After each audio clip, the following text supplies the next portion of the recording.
Alright guys, I've got this trap adjusted the way I like it now. I'll set it off for you here in a second with the hammer. But first I wanted to show you a few things. See that pan? Set nice and flat.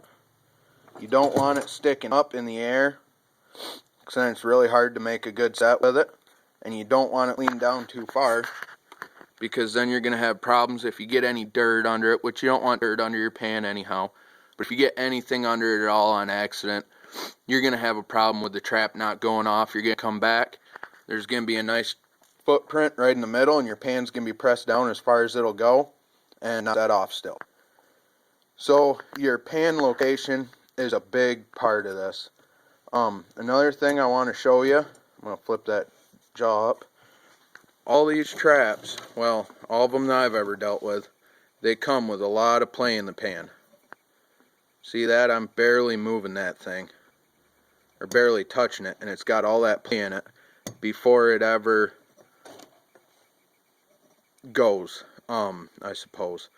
So what I like to do when I set my traps is I'll push it all the way up like that so the dog's buried. Then you pull it down. See all the play that just came out of it? It's impossible to get your pan tension set right with that play in it. So once you got the play out of it, now you can bring it down to however you like to set it. I like it just barely on the dog. That way you've got very little travel in your pan. Now your trap's set, ready to go. I'll show you. This hammer will just barely be able to set this off.